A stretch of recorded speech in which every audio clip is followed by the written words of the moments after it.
안녕하십니까. 새로운 해법, 새로운 행동, 새로운 얼굴 구본철입니다. 오늘은 97회 방송으로 윤석열 총장 열어라 문재인 게이트라는 제목을 가지고 말씀드리겠습니다.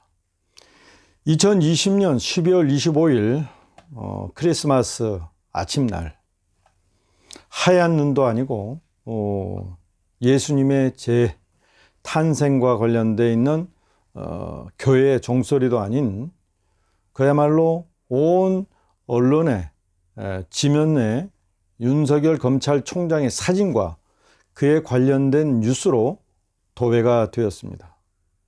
윤석열 검찰총장이 산타 할아버지가 된 기분입니다.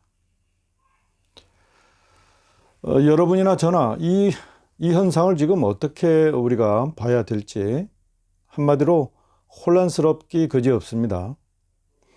이 사건으로 돌이켜보면 대한민국도 아직까지는 사법부의 그 공평의 정신이 살아있구나 이런 생각까지도 하시는 분들도 계십니다. 그러면서 우리나라에게 아직까지는 기회가 있구나 이런 생각들도 많이들 하신다고 말씀하십니다.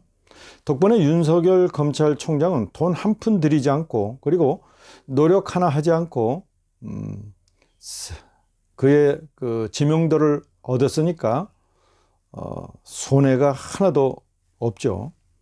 지도자가 과연 이렇게 갑자기 탄생해도 되는 일인지 우리는 과거에 갑작스럽게 뜬 그 검찰 출신 지도자들의 문제에 대해서 정말 피할 수 없는 경험을 다 해왔지 않습니까?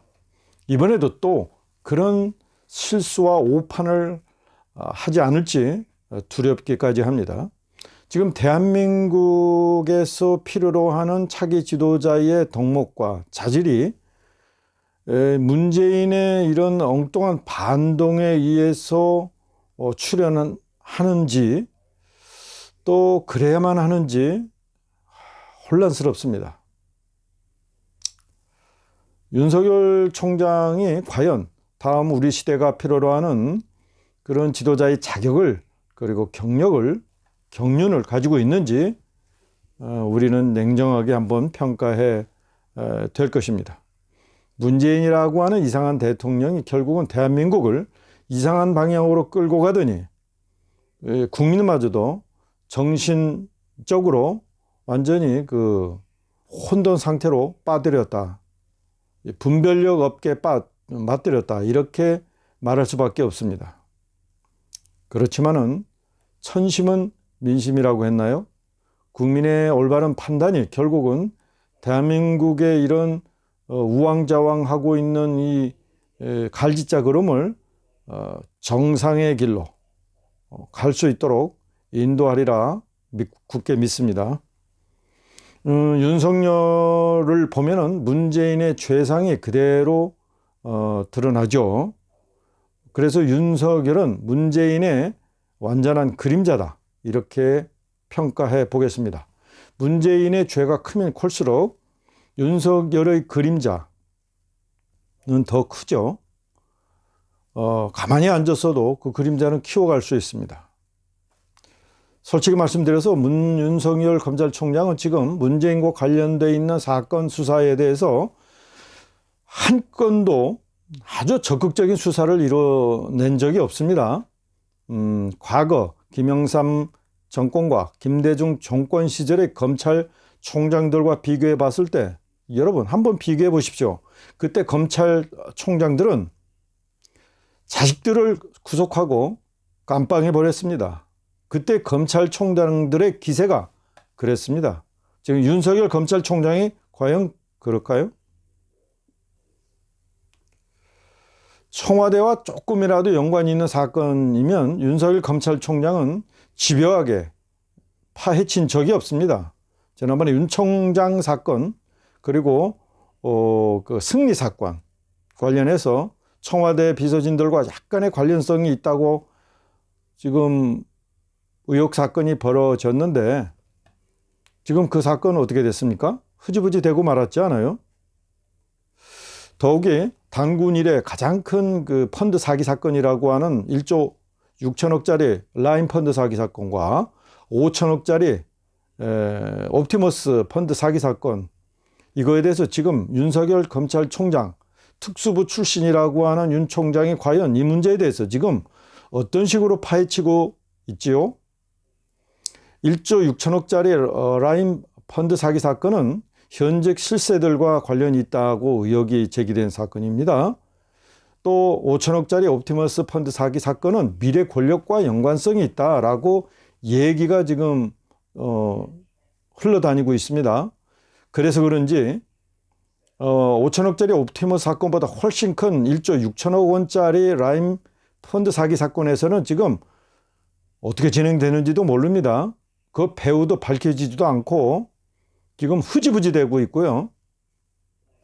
그들이 사기친 이 돈은 지금 그 판매한 금융권에서 어떻게 흐지부지 다 지금 배상하고 마는 건지, 한마디로 자신들이 계획했던 시나리오대로 가고 있지만 윤석열 검찰총장은 이 문제에 대해서 이런 반구에 수사도 이루어지고 있지 않습니다.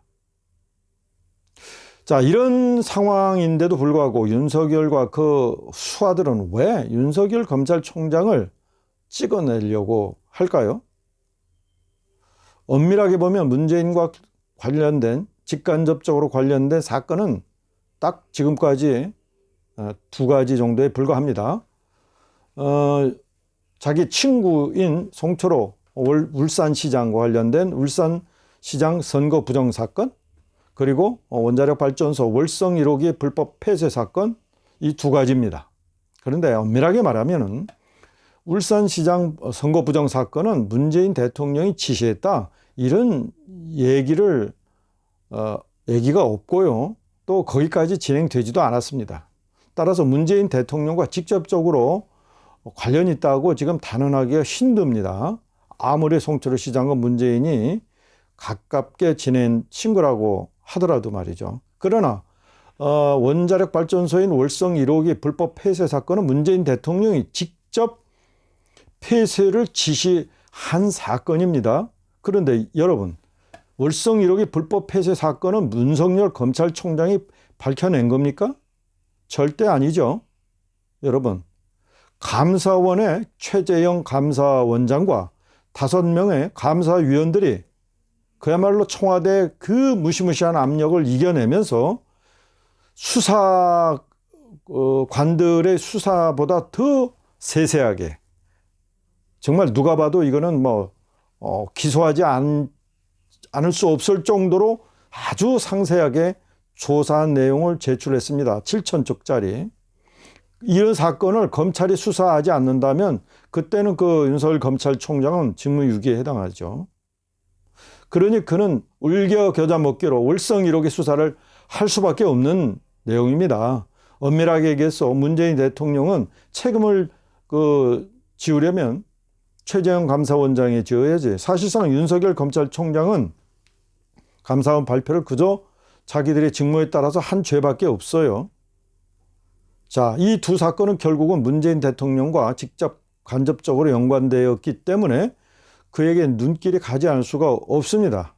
그렇지만 윤석열 검찰총장은 이 두 사건에 대해서 그가 직을 걸고 과거 김대중, 김영삼 대통령 시절의 검찰총장처럼 강단 있게 수사를 했을까요?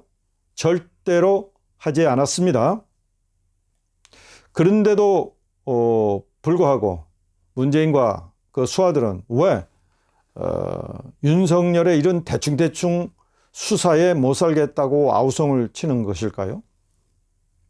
마음씨 좋은 이 문재인 아저씨가 결국은 물론 자신과도 직접 관련이 있는 내용이겠지만 또한 수하들이 그렇게 아우성치고 있기 때문에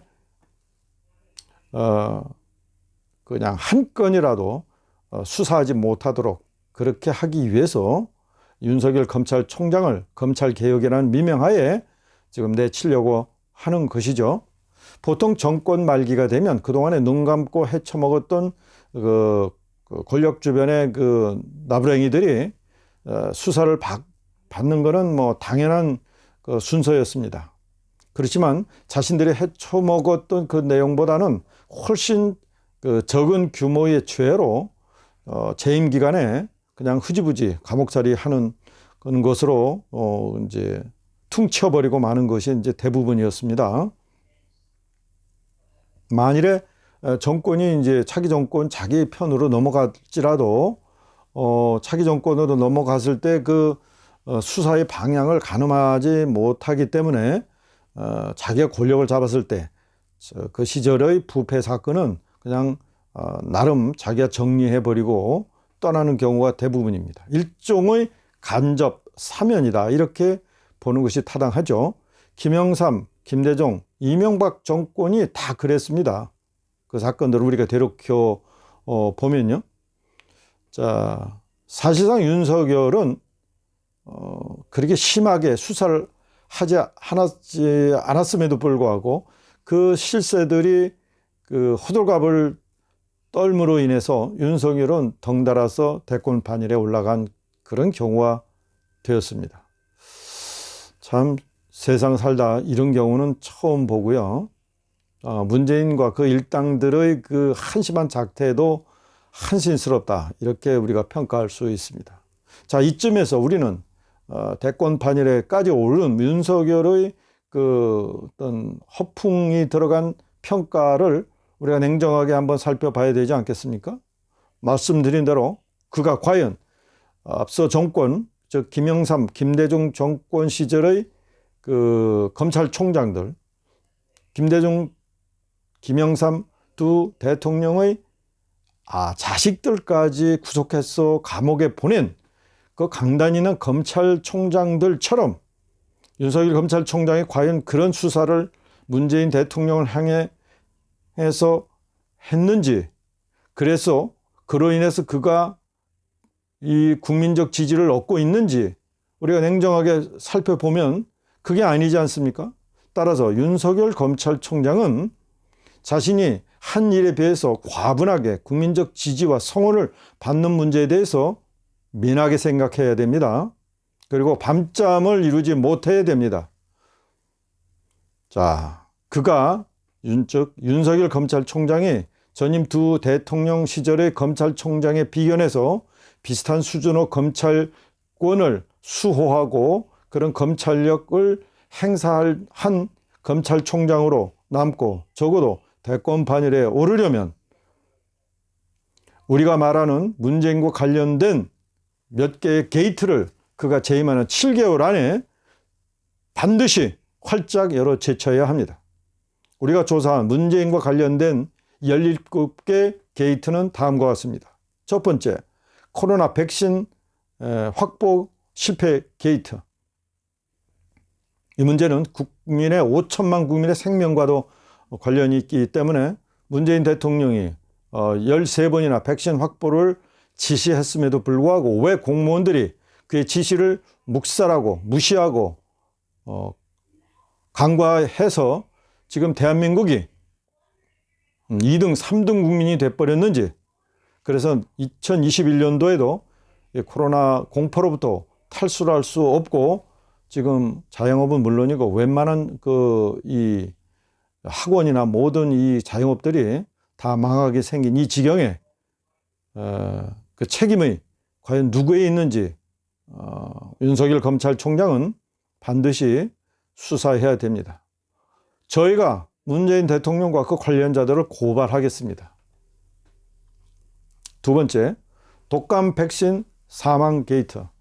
이 독감 결출이 되면 이제 독감 주사를 반드시 맞았는데 올해는 유독히도 독감 백신을 맞고 죽었다는 사람들이 많이 발생했습니다. 왜냐하면 그 독감 백신을 유통하는 업자가 전혀 경험이 없는 정권과 연관성이 있는 그런 그 업자였다고 하는 루머가 있습니다. 자, 그 폐기했어야 되는데 폐기하지 않냐고 맞췄다는 거예요. 그러니까 물백신이라는 얘기도 있고 또 그로 인해서 백신 사망자가 발생했다는 얘기도 있는데 어느 순간인가 이 독감 백신으로 인한 사망자 통계가 발표되지 않고 있습니다. 이 문제가 지금 어떻게 전개되고 있는지, 왜 물백신 또는 독감 백신 사망자 사건이 발생하고 있는지 이 문제에 대해서 윤석열 검찰총장은 확실하게 수사하길 바랍니다.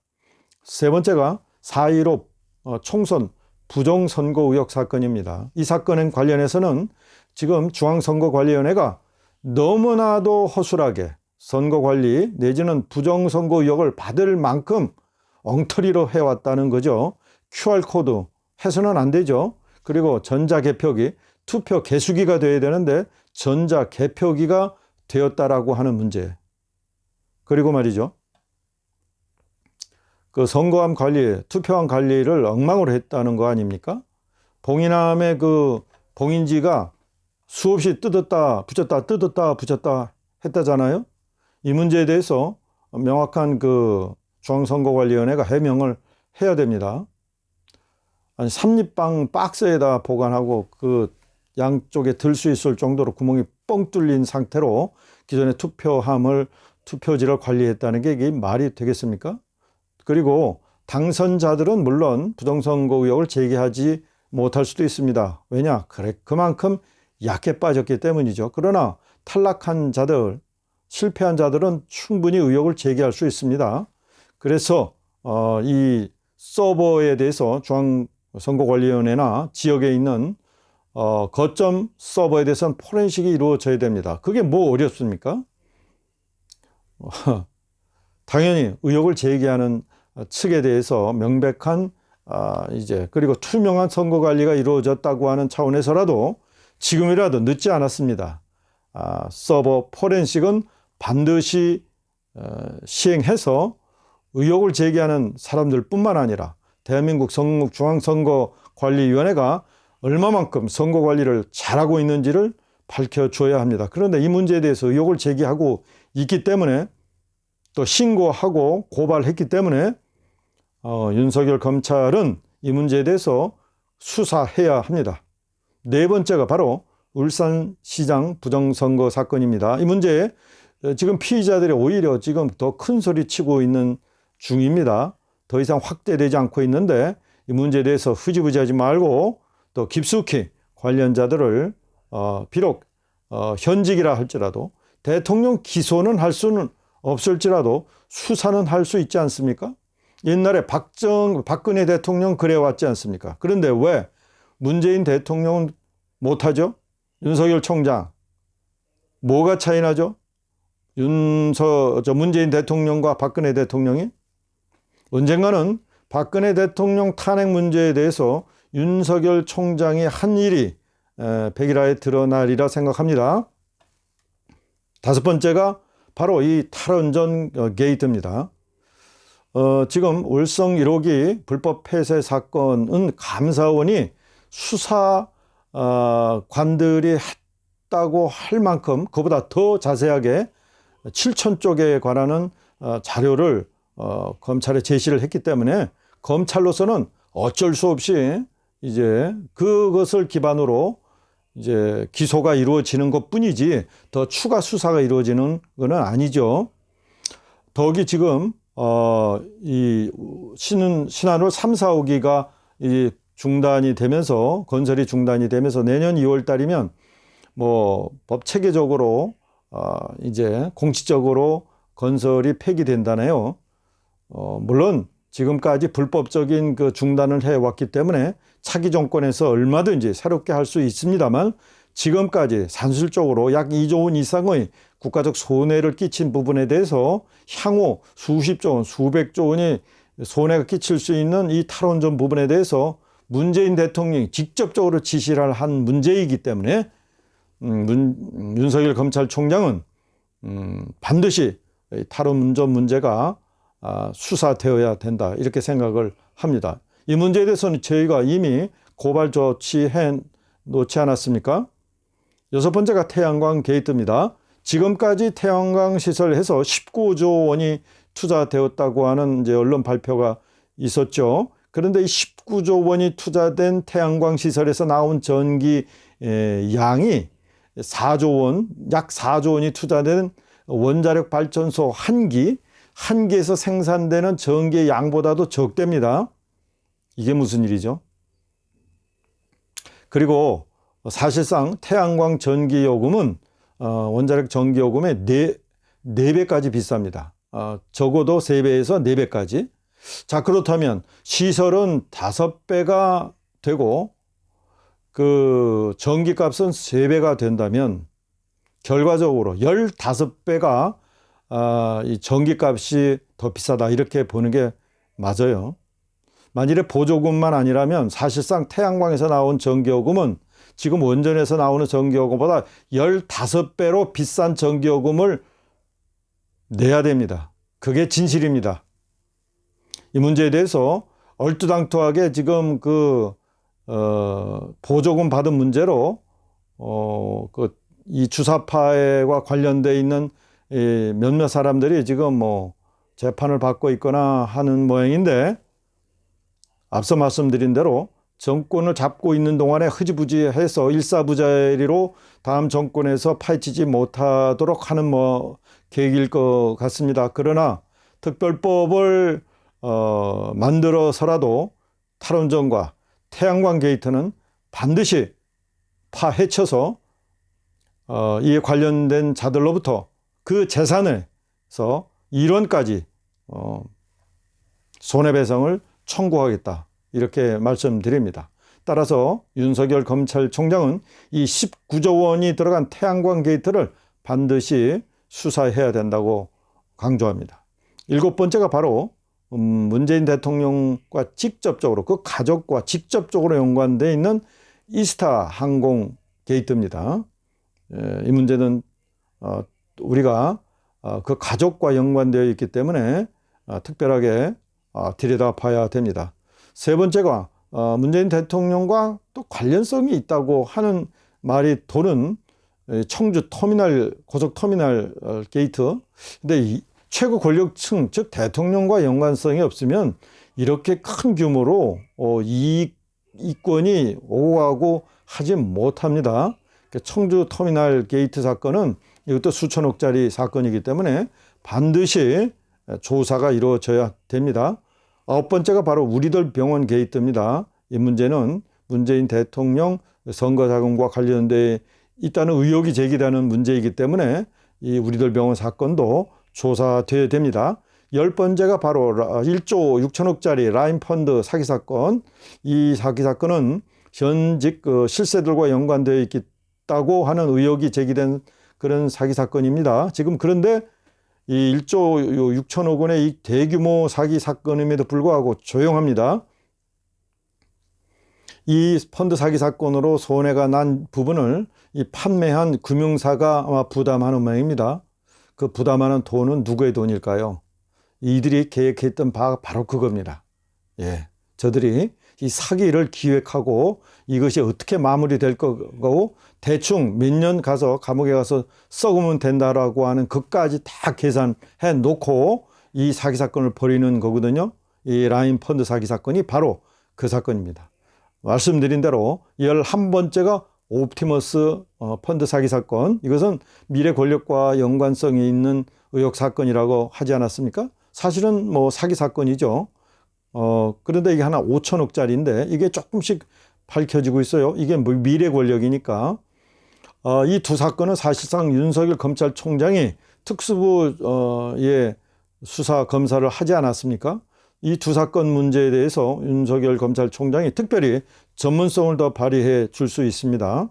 12번째가 바로 해수부 공무원 피살 사건과 관련해서 북한이 우리에게 보내주었다는 사제문과 관련된 내용인데 이것이 통일부나 국정원이 혹시 위조하지 않았나 하는 의혹 사건입니다. 이 문제도 왜 대한민국은 피살된 공무원을 자살했거나 아니 월복했거나 이런 식으로 그 문제를 공무원에게 뒤집어 씌우는지 이 문제를 명명백백히 밝혀내야 합니다. 13번째가 바로 신라젠 게이트. 이게 이제 부산 인맥들과 연관성이 있는 그런 사건인데요. 이 사건은 또 명백히 수천억짜리입니다. 이 사건도 한마디로 사기, 온통 세상이 다 사기 사건이에요. 14번째가 마스크 독점 사건입니다. 초창기에 왜 마스크를 그렇게 중간에 게이트웨이를 또 놔가지고 이걸 독점하게 만들었는지 분배를. 이 사건도 역시 아주 묘한 냄새가 나는 사건입니다. 14번째. 15번째, 초창기 그 제1회 그 김정은, 문재인 그 이제 판문점 회의 때 문재인 대통령이 김정은에게 USB를 주었지 않아요? USB 안에 뭐가 들어갔는지 대놓고 그 주었다는 거 하는 것이 참 의아합니다. 이 문제에 대해서 9.19 남북 군사 합의 사건과 연관시켜서 반드시 이 USB 그 사건은 조사가 이루어져야 합니다. 16번째가 바로 지금 현재도 진행 중인 북한의 밀 수출 반입하는 석탄, 석유 밀 반출 사건. 최근에는 또 우리의 그 석유 밀 반출하는 선박이 중국에 억류됐다고 하니까 이게 무슨 일인지. 지금 유엔 제재가 강력하게 시행되고 있는데 중국도 유엔 제재에 따라야 되지 않겠습니까? 지금 미국의 엄청난 압력에 의해서 중국이 지금 제정신을 못 차리고 있는 가운데 만일에 북한을 도와주고 있다는 그런 실상이 백일하에 드러나면 안 되죠. 그런데 그 실상을 사실은 대한민국에서 저지르고 있는 것이 중국에 의해서 밝혀졌다고. 이게 참 아이러니한 사건 아닙니까? 지금도 우리는 북한의 석탄 그리고 남한의 석유가 서로 밀반출되고 있는 사건이 있지 않나 하는 그런 의구심을 가지고 있습니다. 이 문제에 대해서 검찰은 조사가 이루어져야 됩니다. 17번째가 바로 탈북자 강제 북송 사건입니다. 지난번에 그 2019년도에 2명이 내려왔는데 이 2명이 북한 측에서 살인자라고 그래가지고 그 말만 믿고 머리에다 두건을 씌워가지고 올려보냈다고 하지 않습니까? 두 사람은 물론 가서 총살 당했다죠. 자, 이 사건은 국제법까지 어긴 것이 국내법은 물론이거니와 이 문제에 대해서 윤석열 검찰총장은 반드시 수사를 해야 됩니다. 이러고 보니까 17가지나 되네요. 많기도 많습니다. 자, 국민들이 윤석열 검찰총장에게 기대는 기대가 상당히 큽니다. 윤석열 총장이 그가 한 일보다 훨씬 더 크게 또 높게 국민적 지지가 이루어지고 있는 문제에 대해서 윤석열 검찰총장은 상당한 부담을 가지고 과분한 그 지지에 대해서 미안한 생각을 가져야 합니다. 그가 사실상 대한민국에서 내놓으라 하는 검찰총장들, 즉 김영삼과 김대중 대통령 정권 말기의 총장들과 비교해 봤을 때 그가 정말 강단 있는 검찰총장으로서 지금 역할을 하고 있는지 되돌아 볼 필요가 있습니다. 만일 지금 그가 국민적 지지, 높은 지지에 걸맞는 총장으로서 재탄생하려면 우리가 제시하는 이 17가지 문재인과 관련된 게이트의 문은 활짝 열어야 된다. 이렇게 생각합니다.